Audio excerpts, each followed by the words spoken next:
بسم اللہ الرحمن الرحیم۔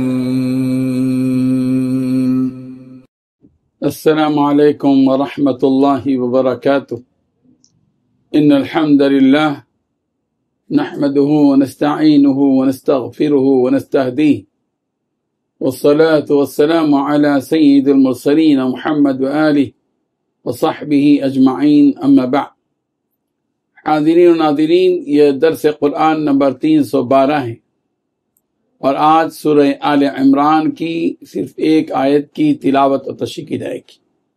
آیت نمبر 153۔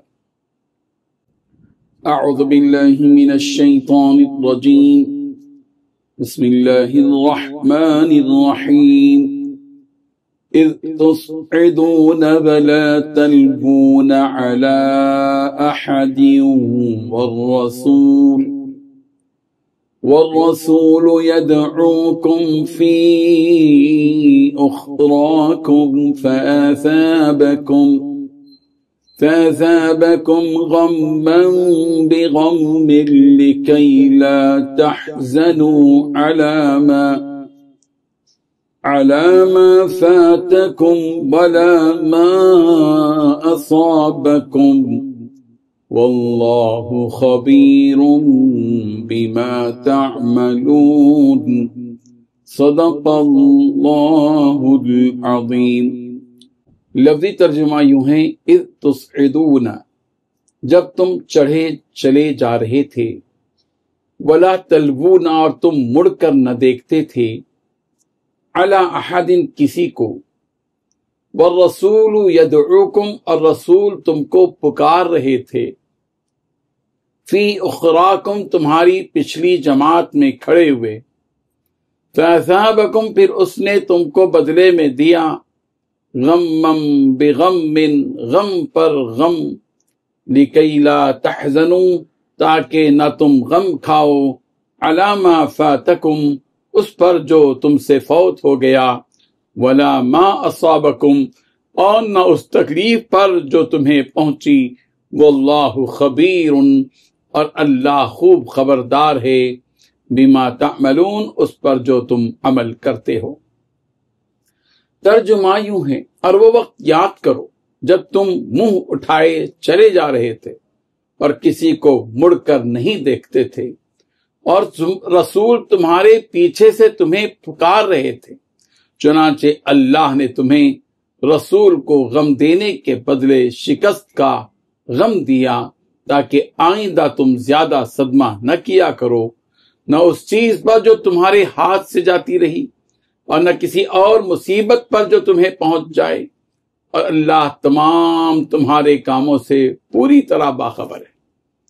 اس آیت میں اللہ تعالیٰ نے 5 باتیں بتلائی ہیں۔ پہلی بات، جنگ احد کے موقع پر دشمن کے حملے کی وجہ سے اس افواہ پر کہ رسول رحمت صلی اللہ علیہ وسلم شہید ہو گئے، صحابہ کرام رضی اللہ عنہم دور چلے جا رہے تھے اور کسی کو مڑ کر بھی نہیں دیکھ رہے تھے۔ دوسری بات، جب تم دور چلے جا رہے تھے تو رسول اللہ صلی اللہ علیہ وسلم تمہیں تمہارے پیچھے سے پکار رہے تھے۔ تیسری بات، تم نے رسول اللہ صلی اللہ علیہ وسلم کو تکلیف پہنچائی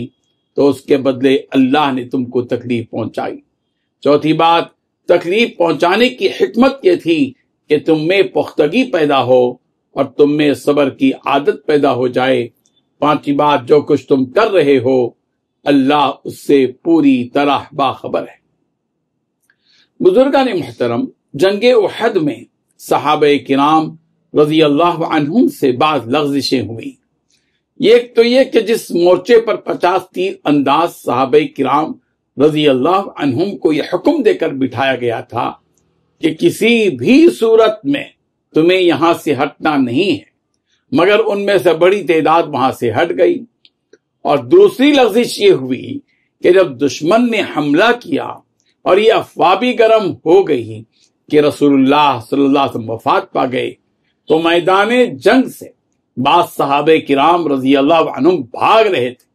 اور رسول رحمت صلی اللہ علیہ وسلم تو زندہ تھے، اور آپ علیہ الصلوۃ والتسلیم ان کو بھاگتا ہوا دیکھ کر یہ ارشاد فرما رہے تھے، الیہ عباد اللہ، میری طرف آؤ اے اللہ کے بندو، چونکہ دشمن کے حملے کی وجہ سے افراتفری مچ گئی تھی، جس کی وجہ سے وہ اس آواز کی جانب توجہ نہ دے سکے، تو اس آیت میں اس جانب توجہ دلا کر تنبیہ دی گئی اور تنبیہ کی گئی کہ اس وقت کو یاد کرو جب تم منہ اٹھائے چلے جا رہے تھے اور کسی کو مڑ کر بھی نہیں دیکھ رہے تھے، اور رسول اللہ صلی اللہ علیہ وسلم تمہارے پیچھے سے تمہیں پکار رہے تھے۔ چنانچہ اللہ تعالیٰ نے تمہیں رسول اللہ صلی اللہ علیہ وسلم کو غم دینے کے بدلے میں شکست کا غم دیا، تاکہ آئندہ تم اس چیز پر زیادہ صدمہ نہ کیا کرو جو تمہارے ہاتھ سے جاتی رہی، اور نہ ہی کسی اور مصیبت پر جو تمہیں پہنچ جائے۔ جنگ احد کے تازہ تجربات سے صحابہ کرام رضی اللہ عنہم کو ذاتی طور پر یہ فائدہ ہوا کہ انہیں یہ یقین ہو گیا کہ نبی کی اطاعت ہی میں سلامتی بھی ہے، کامیابی بھی ہے اور نجات بھی ہے، اور امن ہو کہ جنگ ہر صورت میں فلاح و کامرانی اللہ اور اس کے رسول کی اطاعت ہی میں ہے۔ اللہ تعالی ہم سب کو اس کی اور اس کے رسول کی اطاعت کی توفیق بخشے، آمین۔ وآخر دعوانا ان الحمد للہ رب العالمین۔ ڈیلی درس قرآن کو سبسکرائب کیجئے، اپنے تاثرات اور مشورے ارسال کیجئے، اور متعلقین کے گروپ بنا کر انہیں روزانہ درس قرآن بھیجیں اور اجر ثواب پائیں۔